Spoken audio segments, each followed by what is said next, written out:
नमस्कार दोस्तों, स्वागत है आपका राजस्थान संवाद में। मैं हूं आपकी होस्ट चेतना शर्मा। तो दर्शकों, आप बढ़िया से बढ़िया हमारे गुर्जर सीरीज पर सुझाव दे रहे हैं और उन्हीं सुझावों में से एक सुझाव हमें बेहद पसंद आया है और हमने आपके कमेंट्स पढ़कर ये अनुमान लगाया है कि आप में से बहुत से दर्शक लोग इस टॉपिक पर वीडियो बनवाना चाह रहे थे। तो आज हम लेकर आए हैं 24 बगड़ावत की कथा, जिसमें बाबा रूपनाथ और सवाई भोज की कहानी हम सुनाने वाले हैं इस वीडियो में, इसलिए इस वीडियो को आखिर तक जरूर देखिएगा। तो चलिए शुरू करते हैं आज का वीडियो। एक बार बगड़ावत गायें चराकर लौट रहे थे। तब उन गायों में एक गाय ऐसी होती है जो रोज उनकी गायों के साथ शामिल हो जाती थी और शाम को लौटते समय वो गाय अलग चली जाया करती थी। सवाई भोज ये देखते हैं कि ये गाय रोज अपनी गायों के साथ आती हैं और फिर चली जाती हैं। ये देखकर सवाई भोज अपने भाई निया जी को कहते हैं कि इस गाय के पीछे पीछे जाओ और पता करो कि ये गाय किसकी है और कहाँ से आती है। इसके मालिक से अपनी ग्वाली का मेहनताना भी लेकर आना। निया जी उस गाय के पीछे पीछे चले जाते हैं तो वो गाय एक गुफा में जाती हैं। वहाँ निया जी भी पहुँच जाते हैं और देखते हैं कि गुफा में एक साधु यानी कि बाबा रूपनाथ जी धुनी के पास बैठे साधना कर रहे हैं। निया जी साधु से पूछते हैं कि महाराज, ये गाय क्या आपकी है? साधु कहते हैं, हाँ, गाय तो हमारी है। निया जी कहते हैं, तो आपको इसकी ग्वाली देनी होगी। ये रोज़ हमारी गायों के साथ चढ़ने आती हैं और हम इसकी देख रेख करते हैं। साधु कहता है, अपनी झोली मांडो। निया जी अपनी कंबल की झोली फैला देते हैं। तब बाबा रूपनाथ जी धुनी में से धोबे भर धुनी की राख निया जी की झोली में डाल देते हैं। निया जी राख लेकर वहां से अपने घर की ओर चल देते हैं। रास्ते में साधु के द्वारा दी गई धुनी की राख को गिरा देते हैं और घर आकर राख लगे कंबल को खूंटी पर टांग देते हैं। जब रात होती है तो अंधेरे में खूंटी पर टंगा कंबल से प्रकाश फूटता है। तब सवाई भोज देखते हैं कि उस कंबल में कहीं कहीं सोने और हीरे जवाहरात लगे हुए हैं। तो वो निया जी से सारी बात पूछते हैं। तब निया जी उन्हें सारी बात बता देते हैं। बगड़ावतों को लगता है कि जरूर वो साधु कोई करामाती पहुंचा हुआ है। ये जानकर कि वो राख मायावी थी, सवाई भोज अगले ही दिन उस साधु की गुफा में जाते हैं और रूपनाथ जी को प्रणाम करके बैठ जाते हैं और बाबा रूपनाथ जी की सेवा करते हैं। ये क्रम कई दिनों तक चलता रहता है। एक दिन बाबा रूपनाथ जी निवृत्त होने के लिए गुफा से बाहर जाते हैं। पीछे से सवाई भोज गुफा के सभी हिस्सों में घूम फिर कर देखते हैं। उन्हें एक जगह इंसानों के कटे हुए सर दिखाई देते हैं। वो सवाई भोज को देखकर हंसने लगते हैं। सवाई भोज उन कटे हुए सिरों से पूछता है कि हंस क्यों रहे हो? तब उन्हें जवाब मिलता है कि तुम भी थोड़े दिनों में हमारी ही जमात में शामिल होने वाले हो, यानी कि तुम्हारा ही हाल भी हमारे जैसा ही होने वाला है। हम भी बाबा की ऐसी ही सेवा किया करते थे और थोड़े ही दिनों में बाबा ने हमारे सिर काट कर गुफा में डाल दिए। ऐसा ही हाल अब तुम्हारा भी होने वाला है। ये सुनकर सवाई भोज सावधान हो जाते हैं। थोड़ी देर बाद बाबा रूपनाथ वापस लौट आते हैं और सवाई भोज से कहते हैं कि मैं तेरी सेवा से प्रसन्न हुआ। आज मैं तेरे को एक विद्या सिखाता हूँ।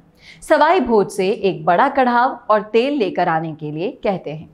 सवाई भोज बाबा रूपनाथ के कहे अनुसार एक बड़ा कढ़ाव और तेल लेकर पहुंचते हैं।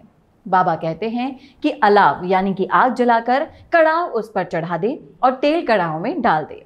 तेल पूरी तरह से गर्म हो जाने पर रूपनाथ जी सवाई भोज से कहते हैं कि आजा, इस कढ़ाव की परिक्रमा करते हैं। आगे आगे सवाई भोज और पीछे पीछे बाबा रूपनाथ जी कढ़ाव की परिक्रमा शुरू करते हैं। तभी बाबा रूपनाथ सवाई भोज के पीछे पीछे चलते हुए एकदम सवाई भोज को कड़ाव में धकेलने का प्रयत्न करते हैं। सवाई भोज पहले से ही सावधान होते हैं, इसीलिए छलांग लगाकर कड़ाव के दूसरी ओर कूद जाते हैं और बच जाते हैं। फिर सवाई भोज बाबा रूपनाथ से कहते हैं कि महाराज, अब आप आगे चलिए और मैं पीछे चलूंगा और फिर से परिक्रमा शुरू करते हैं। सवाई भोज जवान और ताकतवर तो होते ही हैं। इस बार वो परिक्रमा करते समय आगे चल रहे बाबा रूपनाथ को उठाकर गर्म तेल के कढ़ाव में डाल देते हैं। बाबा रूपनाथ का शरीर कढ़ाव में गिरते ही सोने का हो जाता है। वो सोने का पोरसा बन जाता है।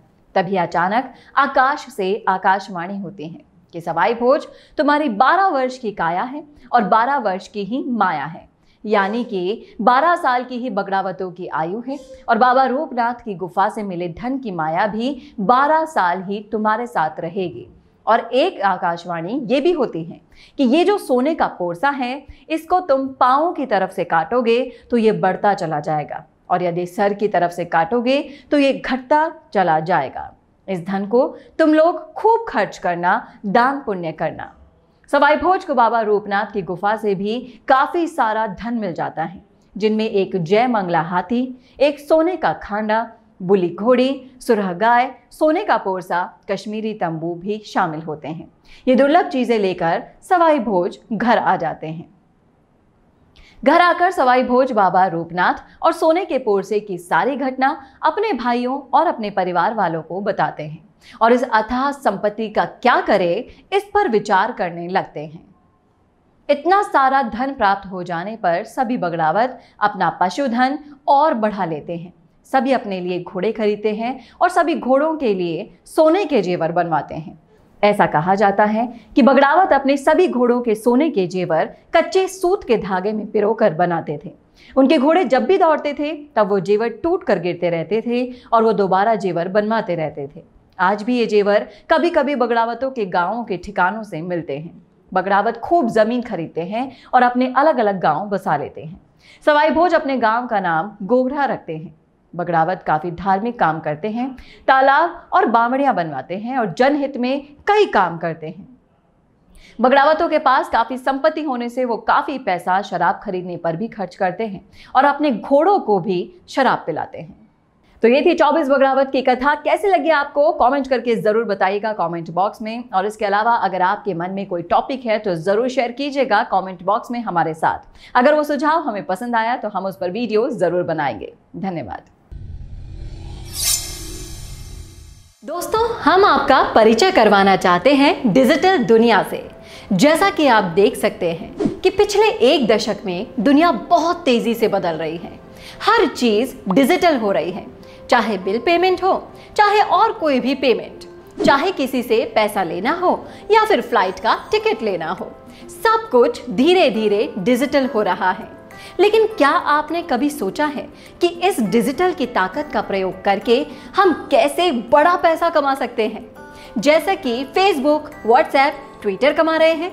डिजिटल में एक शानदार प्लेटफॉर्म फास्ट पे से हम आपका परिचय कराना चाहते हैं, क्योंकि इन सभी सेवाओं का हमें आनंद मिलता है।